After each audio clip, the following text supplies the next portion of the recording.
Bonjour à tous et bienvenue donc dans ce webinaire dédié donc à la réduction des factures d'énergie dans le secteur du BTP.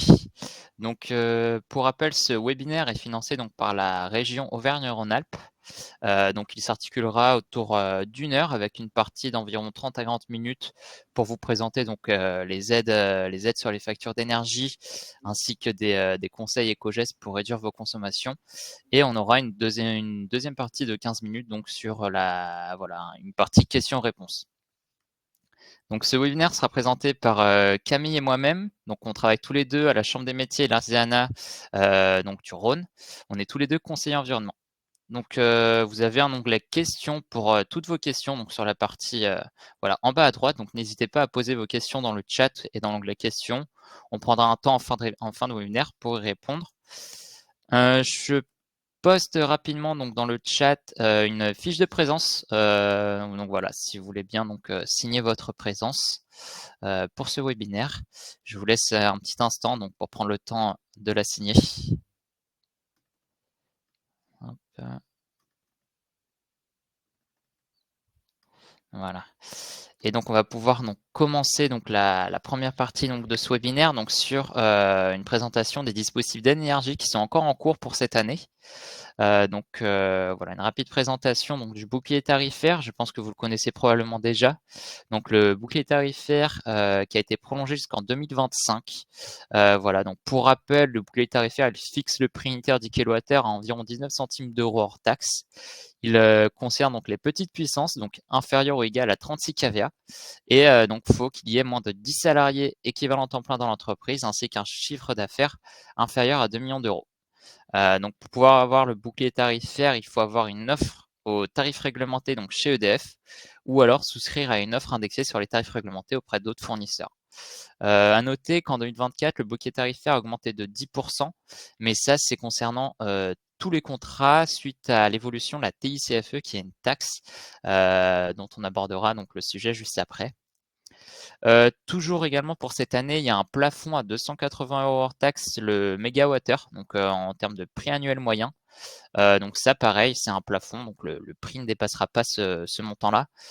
Donc il concerne toutes les puissances qui sont pareilles, inférieures ou égales à 36 kVA, moins de 10 ETP et moins de 2 millions d'euros de chiffre d'affaires. Voilà. En revanche, il concerne seulement les contrats qui ont été signés avant le 30 juin 2023.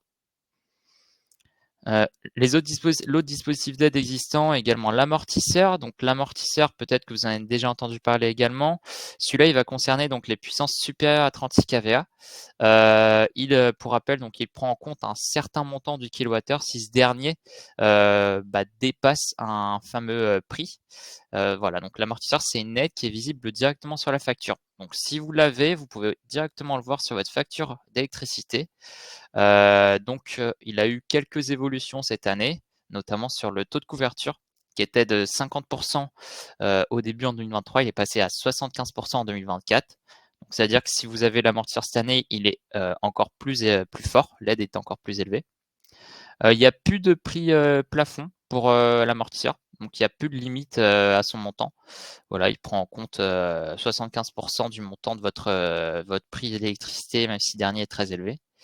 En revanche, c'est le seuil de déclenchement de l'amortisseur qui a été relevé à 250 euros le mégawattheure contre 180 euros au début en 2023. Donc voilà, pour rappel, il n'y a aucune démarche à faire pour en bénéficier si vous l'avez déjà eu en 2023. C'est-à-dire que si vous êtes toujours éligible pour 2024, vous continuez à en bénéficier. Cette aide-là donc, est appliquée donc, automatiquement par les fournisseurs. Vous pouvez le voir directement sur les factures. Ensuite, ce qui est nouveau donc cette année en 2024, c'est la TICFE, donc taxe intérieure sur la consommation finale d'électricité, qui est aussi appelée CSPE ou encore assise sur l'électricité. Donc pour rappel, cette taxe, elle était à taux plein initialement. Elle est passée à taux ultra réduit jusqu'en 2022. Donc entre 2020 et 2022, elle était à taux ultra réduit. C'est-à-dire qu'elle était à environ 50 centimes d'euros par mégawattheure consommé. Début 2024, elle est repassée à taux plein. Donc elle est repassée à 20 euros par mégawattheure. Donc ça représente une augmentation d'environ 10% sur vos factures d'énergie annuelles. À titre d'exemple, pour une consommation annuelle d'environ 80 000 kWh par an, La TICFE, quand elle était à taux réduit, elle représentait environ 40 € par an. Là, à taux plein, elle représentera environ 1 600 € par an. Donc voilà, quand même une certaine augmentation de cette fameuse taxe, justement. Et donc, c'est justement possible de continuer à bénéficier de cette TICFE à taux réduit. Donc pour ça, il faut respecter donc quelques conditions. Donc la première, c'est avoir un code d'activité compris entre 0,5, 10Z et 39Z. Donc il faut que ce soit une activité de production. Et la seconde condition, c'est que votre entreprise soit électro-intensive. Donc ça veut dire qu'il faut que votre consommation d'énergie représente au moins 0,5% de votre valeur ajoutée. Voilà. Donc pour ça justement, on peut, nous, chambre des métiers, vérifier votre électro-intensité. Voilà, on peut vous accompagner, donc si besoin, n'hésitez pas donc à nous solliciter là-dessus. Pour calculer l'électro-intensité, il faut, simplement donc vos dernières, factures d'énergie ainsi que votre dernière liasse fiscale. Donc pour ça, sur la slide, on voit sur la partie gauche, il y a un document, CERFA à compléter. En complétant ce document, on arrive donc sur la toute dernière ligne, la ligne L, où on a justement l'électro-intensité. Donc si elle dépasse les 0,5%, vous êtes éligible à la TICFE à taux réduit et vous pouvez passer donc à l'étape d'après. Donc ça, pareil, on vous accompagne également pour pré-remplir un petit peu ces deux documents. Et donc l'étape d'après, c'est simplement envoyer donc un autre CERFA à votre fournisseur, voilà, stipulant que vous êtes éligible, lui envoyer des informations. Et ensuite, le fournisseur, lui, s'occupera de le répercuter sur votre prochaine facture d'électricité. Donc à noter qu'il faut donc l'envoyer avant le 10 du mois en cours pour pouvoir en bénéficier pour le mois d'après. Voilà. Aussi, chose importante, c'est-à-dire que si vous envoyez le document CERFA donc d'éligibilité alors que vous ne l'êtes pas, il y aura donc une vérification en fin d'année et vous serez tenu de rembourser la TICFE à taux réduit si vous n'étiez pas éligible. Voilà. Tac, tac. Et donc bien sûr, donc ce document est valable pour une durée de 12 mois, donc la demande est à refaire donc chaque année, tant que la TCFE est toujours à taux réduit. Voilà, donc on a vu donc les aides qui étaient toujours en cours donc pour l'électricité. Maintenant, je vais vous présenter donc rapidement quelques conseils et quelques idées à garder en tête lors de votre renouvellement de contrat. Des bons conseils un petit peu pour la souscription de vos contrats d'électricité. Donc, tout d'abord, un petit point rapide sur une facture, d'électricité. Donc, quelles sont les notions, hein, qui sont présentées sur une facture? Donc rapidement, sur une facture, vous pouvez donc voir différentes informations, plus ou moins importantes. Donc ici, on les a séparées par petit encadré. Donc ici, c'est une facture EDF, mais voilà, la plupart des fournisseurs proposent les mêmes éléments. Donc tout d'abord, vous avez donc sur l'encadré numéro 1, tout ce qui est identification de la facture. Donc ça, c'est voilà, la fiche d'identité de la facture avec la date, le numéro. Sur l'encadré numéro 2, vous avez des données intéressantes. Vous avez notamment donc la référence de votre contrat, la tarification. Est-ce que vous êtes en prix réglementé, en prix non réglementé? Et vous avez surtout la date d'engagement. Voilà, jusqu'à quand votre contrat est actif, à quel moment il arrivera à échéance. Donc ça vous permet vraiment d'anticiper la date de fin notamment. Sur l'encadré numéro 3, donc ça, pas tous les fournisseurs le font, c'est à titre informatif, mais c'est l'évolution de la consommation sur les 12 derniers mois ou les 6 derniers mois. C'est assez parlant, ça permet d'avoir un visu sur l'évolution de votre consommation. Est-ce que ça fluctue? Est-ce que c'est linéaire? Donc voilà, c'est surtout pour information. Et c'est notamment l'encadré numéro 4 qui est important, hein. C'est sur ce dernier-là qu'on voit donc votre consommation en termes de kilowattheure, donc votre quantité de kilowattheure consommée, ainsi que votre tarification, donc le prix unitaire du kilowattheure. Donc là-dessus, vous pouvez vraiment voir si vous avez un contrat donc assez avantageux, si vous avez un prix du kilowattheure élevé ou pas, selon les différents créneaux. Donc c'est notamment sur cet encadré-là qu'on voit les informations les plus importantes sur votre facture. Et concernant donc l'encadré numéro 5, ça va être tout ce qui est taxes et contributions. Donc vous avez notamment la fameuse TICFE qui est indiquée sur cet encadré-là. Voilà, donc pour rappel, hein, n'hésitez pas à poser vos questions dans l'onglet questions, hein, si vous en avez. On prendra un temps en fin de webinaire pour y répondre. Donc qu'est-ce qu'il faut savoir sur un contrat d'électricité? Donc sur un contrat d'électricité, il y a plusieurs informations à connaître. Tout d'abord, vous avez les notions de puissance. Donc la puissance, elle est exprimée en kilovoltampères, en kVA. C'est notamment ce qui va différencier les tarifs bleus des tarifs jaunes.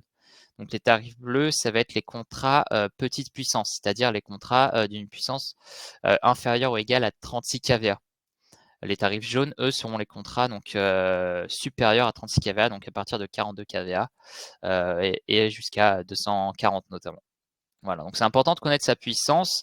C'est plus facile de comparer les offres pour les tarifs bleus, mais on va voir comment le faire également pour les tarifs jaunes juste après. C'est important aussi de connaître sur votre contrat si vous avez l'option Air Planner creuse. Juste à titre d'information, l'option Air creuse est moins chère, mais elle est avantageuse si au moins 30% de vos consommations ont lieu durant ces dernières. Voilà, vous avez également dans votre contrat des informations sur votre coût lié à l'abonnement, sur la durée de ce dernier. Donc, est-ce que vous êtes sur un contrat à engagement sur une durée d'1 an, 2 ans, 3 ans, sur un contrat sans engagement? Vous avez la tarification aussi d'indiquer sur votre contrat d'électricité. Donc, est-ce qu'on parle de prix fixe, de prix indexé, de prix ARENH? Voilà, c'est important de connaître ces modalités-là. Encore une fois, s'il y a un engagement, vous avez aussi des informations sur les conditions de renouvellement. Est-ce qu'il faut prévoir, est-ce que c'est à tacite reconduction? Est-ce qu'il y a 2 mois de préavis? Voilà et également les potentiels frais de résiliation sur votre contrat. Donc si vous êtes sur un contrat avec engagement, il y aura des frais de résiliation si jamais vous, rompez le contrat avant. Donc c'est important de les connaître aussi. Donc ça, c'est concernant les contrats d'électricité. Concernant les contrats de gaz, c'est plus ou moins la même chose. Donc, il y a toujours donc un coût lié à l'abonnement, une durée donc voilà de contrat. Est-ce qu'on est sur un engagement ou pas, d'une durée d'1 an, 2 ans, etc. Vous avez une tarification donc qui peut être fixe ou alors indexée sur le marché. En revanche, on a des classes tarifaires qui vont de T1 à T4. Ça dépendra de votre quantité de kilowattheures consommés par an. Voilà. C'est pareil, sur le gaz, vous avez aussi des frais de résiliation. Voilà. En revanche, il n'y a pas de tarif réglementé sur le gaz.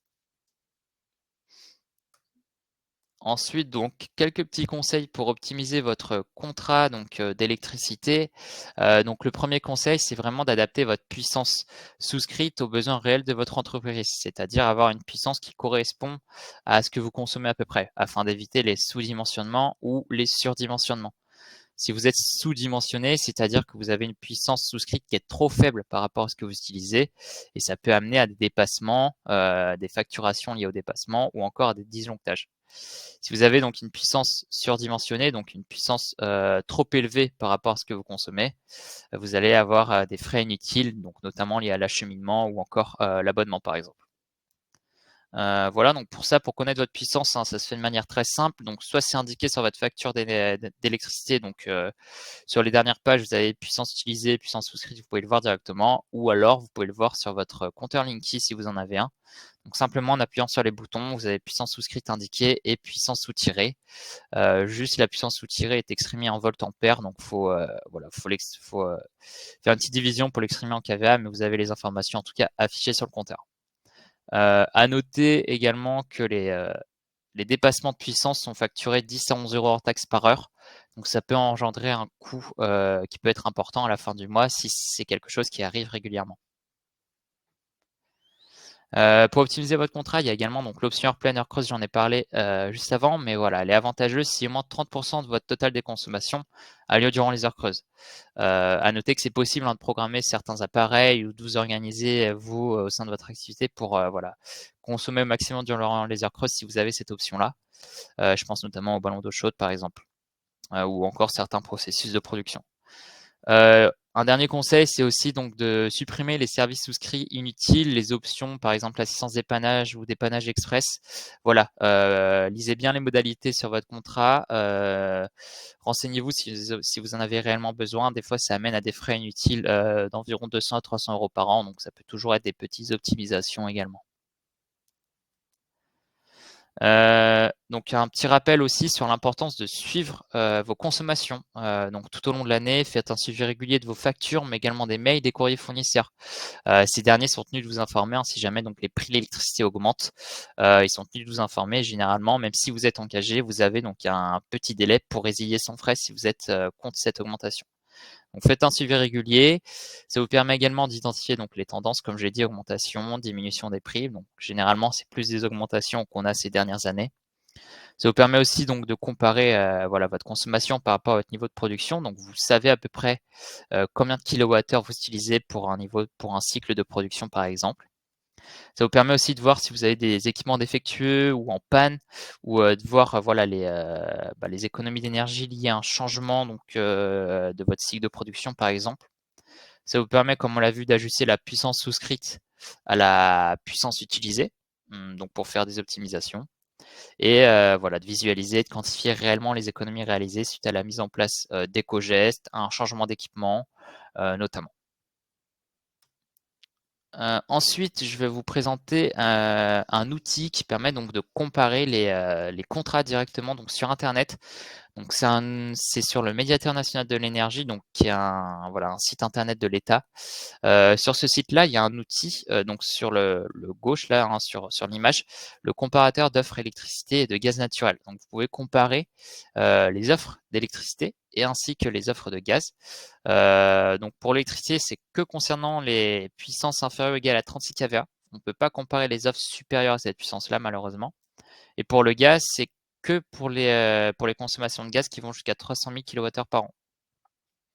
Donc c'est un outil assez simple et très pratique d'utilisation. Donc, je ne vais pas présenter l'utilisation là en live sur le webinaire, mais j'ai fait une capture d'écran qui présente un petit peu les résultats.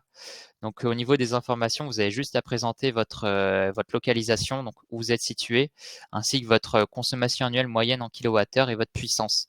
Donc ici, par exemple, j'ai comparé pour la commune de Villeurbanne, pour une puissance souscrite de 36 kVA et une consommation annuelle d'environ 26 000 kWh, ce qui correspond plus ou moins à un pâtissier. Voilà. Donc le site m'a sorti donc les différentes offres qui sont donc classées par ordre croissant hors taxe. Donc on est hors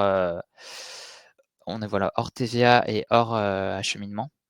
Et donc vous avez directement donc les prix donc liés à la consommation et l'abonnement, donc avec les fournisseurs, donc Engie, EDF, avec le prix unitaire du kilowattheure d'affiché, les conditions d'abonnement, donc est-ce que c'est à prix fixe, est-ce que c'est sur une durée d'1 an, 2 ans, 3 ans, voilà, vous avez toutes les informations qu'on a vues précédemment.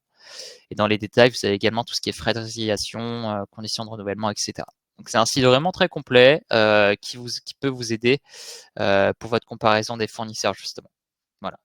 Je rappelle également, mais si besoin, si vous êtes en fin de contrat, si votre contrat se renouvelle dans l'année, nous, la Chambre des métiers, on peut vous accompagner pour comparer les fournisseurs et pour vous aider un petit peu à y voir plus clair parmi tous les fournisseurs qui existent, ou même vous aider si jamais vous êtes fortement sollicité par des courtiers en énergie, on peut vous permettre d'y voir plus clair là-dedans. Ensuite, donc concernant les contrats qui dépassent les 36 kVA, donc c'est pas possible d'utiliser le site du médiateur. Mais vous avez plusieurs conseils, On a plusieurs conseils notamment pour vous aider à comparer les contrats. Donc le premier, c'est vraiment d'anticiper. Anticiper plusieurs mois à l'avance. C'est aussi valable pour les petites puissances, d'autant plus pour les grosses. C'est vraiment anticiper plusieurs mois à l'avance votre renouvellement. Vous pouvez anticiper jusqu'à 6 mois, voire plus si besoin. Voilà. Évitez de comparer les offres durant la période d'hiver. Entre novembre et février, c'est là où l'électricité est la plus chère. Donc si jamais vous renouvelez durant cette période et que vous comparez les offres durant cette période-là, vous risquez d'avoir des prix qui ne sont pas forcément les plus avantageux. Donc le mieux, c'est d'anticiper encore plus en avance si jamais votre contrat se renouvelle en novembre ou en décembre, par exemple. Anticiper dès septembre, voire plus tôt encore. N'hésitez pas à contacter plusieurs fournisseurs d'énergie, donc soit des gros fournisseurs type EDF, Engie, Total ou encore des fournisseurs plus petits. Voilà, n'hésitez pas à en comparer plusieurs, leur demander des propositions d'offres et faites-les comprendre que vous les mettez en concurrence. Voilà. Précisez bien votre demande, donc la puissance souscrite, que vous souhaitez des prix fixes sans arène si possible, une option hors planeur creuse. Et si jamais l'offre intègre l'arène, lisez bien les modalités d'application. Ça peut amener à des augmentations de prix liées à l'écrêtement, notamment en fin d'année.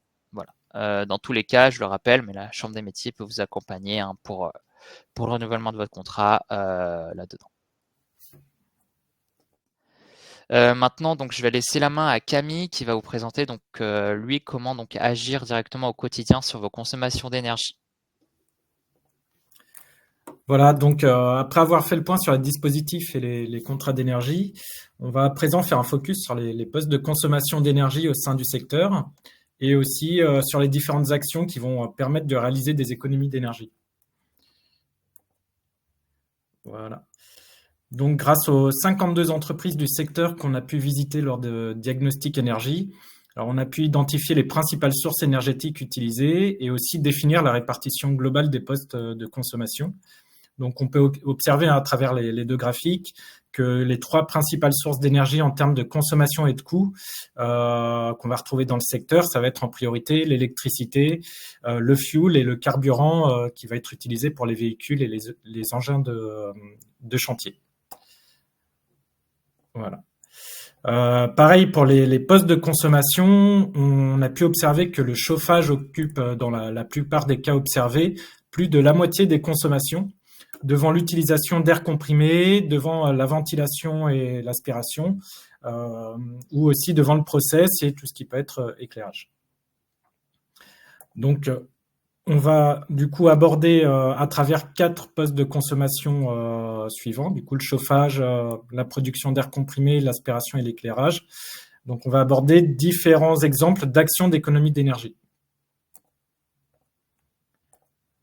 Du coup, concernant le premier poste de consommation observé, qui est donc le chauffage, comme vu précédemment, il est primordial déjà d'améliorer au maximum l'isolation de votre bâtiment. Du coup, ça va déjà permettre d'investir dans un système de chauffage bien dimensionné, et donc aussi moins coûteux qu'un système de chauffage surdimensionné, puis aussi de consommer moins d'énergie pour avoir le même confort. Vous pouvez aussi également opter pour un système de chauffage radiant, si vous avez de grands volumes et aussi si vous êtes dans des locaux avec des portes qui doivent être souvent ouvertes. Il peut être également intéressant de vérifier le bon calorifugage des canalisations d'eau et de chauffage qui vont permettre de limiter les pertes de chaleur. Aussi installer un chauffage plus performant et moins émetteur de gaz à effet de serre, comme par exemple une chaudière bois, sachant qu'en ce moment, il y a aussi des aides à l'investissement disponibles auprès de l'ADEME pour l'acquisition d'une chaudière bois. On pourra aussi investir dans des déstratificateurs d'air quand cela est compatible avec votre activité. Du coup, voilà, ça va permettre d'éviter à ce que la chaleur se stocke en hauteur et du coup de rabattre la chaleur au niveau des postes de travail. Et également aussi une action du coup peut-être plus facile, moins coûteuse, mais très importante, ça va être de bien veiller à la régulation des températures, tout en sachant que diminuer la température de consigne d'environ 1 degré représente 7% d'économie sur la facture.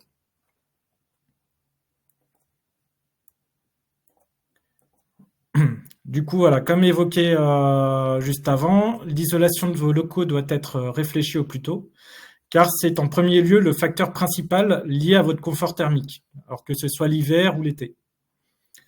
L'isolation de la toiture est à prioriser lors d'une rénovation. Ça représente environ 30% des déperditions énergétiques. Les murs représentent quant à eux environ 25% des déperditions. Et on va aussi retrouver les menuiseries qui vont permettre aussi d'économiser jusqu'à 15%, parce qu'il y a environ 15% des déperditions thermiques liées à tout ce qui peut être fenêtre ou porte. Donc, une bonne isolation couplée à une bonne ventilation, une ventilation efficace, ça va permettre de supprimer les risques d'humidité, ce qui réduit du coup le besoin de travaux d'entretien sur votre bâtiment. Et du coup aussi de prolonger la vie de votre bâtiment avant encore une prochaine rénovation. Alors, nous, on voit aussi beaucoup de compresseurs dans le secteur. Les compresseurs qu'on rencontre régulièrement lors de visites ont une puissance moyenne d'environ 7 kW. Du coup, ça représente à peu près 2 machines à laver qui tournent en simultané. Et aussi, ça va représenter dans les moyennes environ 17% des consommations énergétiques. Du coup, voilà, sur cette question de l'air comprimé, on va aussi retrouver en préconisation et en levier d'action de réduction des consommations d'énergie. Du coup, on va retrouver déjà en premier lieu la recherche de fuites régulières et l'entretien du coup du réseau d'air comprimé. Du coup, ça, des fois, vous pouvez peut-être entendre, ça s'entend. Il va y avoir des sifflements un peu partout dans l'atelier ou dans le local. Du coup, ça va être dû à des fuites d'air comprimé sur le réseau. On va aussi retrouver la baisse ou l'arrêt du compresseur en phase hors production. Aussi l'installation d'un variateur de vitesse et aussi étudier la possibilité de récupérer la chaleur fatale. Alors ça va être surtout adapté aux compresseurs un peu plus gros qui vont être au moins supérieurs à 15 kW. Voilà. Et enfin, on va aussi retrouver, voilà, si c'est possible, réduire au maximum l'usage d'équipements portatifs à air comprimé pour privilégier plutôt des équipements tournant à l'électricité, qui vont être toujours moins consommateurs que l'équivalent qui va tourner en air comprimé. Alors, vous pouvez aussi également agir sur la ventilation et l'aspiration avec l'entretien régulier des filtres ou l'installation d'un variateur électronique de vitesse, alors comme vu sur l'air comprimé. Alors, ce variateur électronique de vitesse va permettre de moduler la puissance d'un moteur ou d'une pompe et éviter qu'elle fasse du tout ou rien, qu'elle tourne à 100% ou zéro. Des fois, il y a besoin que de 50%, par exemple. Et du coup, grâce au variateur électronique de vitesse, on va pouvoir consommer que la moitié, si on a besoin de la moitié de la puissance. Alors du coup, on retrouve aussi dans les postes de consommation et sur les leviers d'économie d'énergie l'éclairage. Donc on va proscrire au maximum les éclairages trop consommateurs d'énergie comme l'halogène pour privilégier l'installation de LED. Alors les LED vont permettre de réduire les consommations d'environ 60% et elles vont aussi avoir une durée de vie 2 à 3 fois plus longue. Quelque chose d'intéressant, c'est aussi d'établir un zonage de votre éclairage. Du coup, ça va permettre de ne pas devoir tout éclairer lorsqu'une seule zone est occupée. Alors ça, c'est encore quelque chose qu'on voit beaucoup dans les entreprises. Du coup, c'est bien d'avoir un zonage assez fin. Mettre en place des détecteurs de présence pour les zones où éteindre la lumière est souvent oublié. Alors ça va être aussi quelque chose d'intéressant. Et il va y avoir aussi des actions comme le dépoussiérage des luminaires réguliers, aussi privilégier au maximum l'éclairage naturel à travers les puits de lumière, ou aussi éteindre l'enseigne la nuit, du coup à l'aide d'un minuteur. Donc pour les entreprises ayant une bonne surface de toiture, une bonne orientation, on va aussi préconiser l'installation de panneaux photovoltaïques. Donc l'énergie électrique produite pourra aussi être revendue, alors soit intégralement, soit en partie, parce que vous pouvez aussi autoconsommer votre électricité, votre production, et revendre ce que vous ne consommez pas. Donc nous, on a pu observer que les retours sur investissement des installations de panneaux photovoltaïques sur l'année 2023 étaient entre 7 et 10 ans, ce qui est très intéressant parce qu'on se base au minimum sur une durée de vie de 20 ans, parce que dans tous les cas, vous passez un contrat de revente de l'électricité de 20 ans, et tout en sachant que les panneaux solaires photovoltaïques ont souvent une durée de vie de 25 à 30 ans. Alors maintenant, on n'a pas encore assez de recul, mais ça va être au minimum 20 ans. Alors nous, Chambre des métiers, on peut faire plusieurs simulations et dimensionnements d'installations solaires photovoltaïques. Voilà, alors ça, c'est un petit exemple des accompagnements qu'on peut faire. Là, c'est le cas d'une entreprise qui avait deux projets, qui avait une surface de toiture, et nous, on a pu étudier deux installations différentes avec des puissances différentes, et tout en présentant le modèle économique en vente totale ou aussi en autoconsommation. Alors pour ça, on récupère la courbe de charge de l'entreprise et on peut calculer ce que l'entreprise peut produire et peut autoconsommer sur sa production. Alors aussi un autre levier, un autre moyen intéressant d'agir sur ces consommations va être l'analyse de la courbe de charge. Alors ça, c'est aussi quelque chose qu'on fait au niveau de la Chambre des métiers. Donc on récupère la courbe de charge auprès d'Enedis. Vous aussi, vous pouvez le faire. Normalement, vous créez un compte Enedis et vous pouvez les récupérer gratuitement. Et nous, ce qu'on fait à côté de ça, c'est qu'on analyse le talon de consommation de votre entreprise. Du coup, le talon, on va pouvoir... En gros, on va pouvoir identifier le talon quand votre entreprise est fermée. Alors, si par exemple votre entreprise est fermée le week-end ou ferme entre 19h et 6h du matin, on va quand même analyser la consommation qu'il y aura quand l'entreprise est fermée. Du coup, voilà, des fois, on peut aussi identifier des consommations résiduelles qui vont être des fois un chauffage qui est pas éteint ou des fois une surconsommation due à certains appareils. Et du coup, là-dessus, on va pouvoir jouer et pouvoir identifier des leviers très intéressants d'économie d'énergie. Et du coup, voilà, ça aussi, c'est un diagnostic qu'on fait. On récupère votre courbe de charge et on vous présente le talon de consommation en essayant de déterminer avec vous quels seraient les leviers d'économie d'énergie pour réduire ce talon au maximum. Je vais laisser la main à Rémi pour présenter la suite des dispositifs de la Chambre. Merci Camille. Donc voilà, pour terminer donc avec les slides, de passer aux questions. Donc pour rappel, n'hésitez pas à les poser là dans l'onglet questions, on y répondra juste après s'il y en a. Donc je vais vous présenter rapidement donc les accompagnements de la Chambre des métiers. Donc il y a une grande partie de nos accompagnements qui sont sans reste à charge. Donc je pense notamment au diagnostic 360 transition par exemple, donc qui est lui l'accompagnement général. C'est le plus rapide, il se fait en 1 heure, que ce soit en présentiel ou à distanciel, avec vous dans votre entreprise ou par téléphone. Voilà, il permet de faire un point donc sur vos consommations d'énergie et surtout votre éligibilité donc au dispositif d'aide vu précédemment. Donc durant ce diagnostic-là, on peut voir si vous êtes éligible à la TICFE Authority par exemple. On peut vous accompagner aussi concernant le renouvellement de votre contrat ou encore sur les informations sur les dispositifs d'aide qui existent pour vos projets ou vos achats d'équipements par exemple.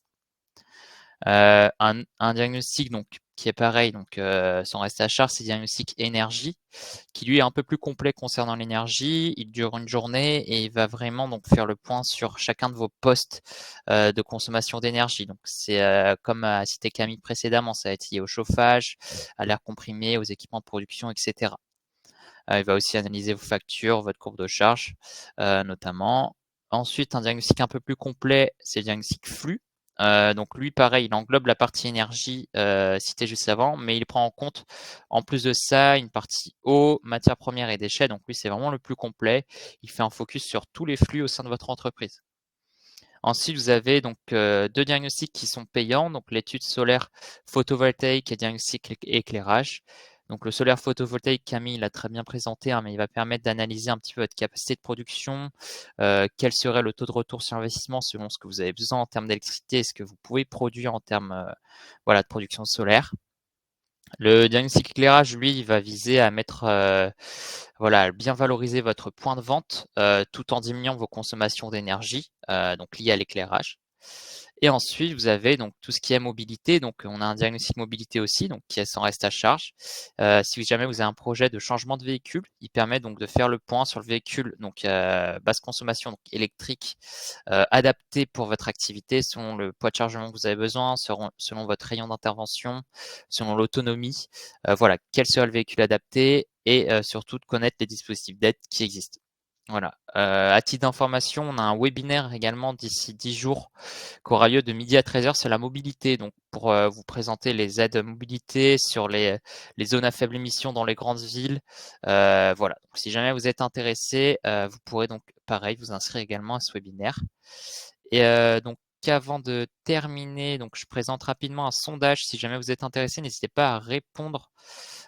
Sur quel dispositif d'accompagnement la Chambre des métiers vous voulez donc être accompagné. On vous recontactera par la suite. Donc normalement, le sondage, est-ce que le sondage s'est affiché? Il devrait s'afficher à l'écran.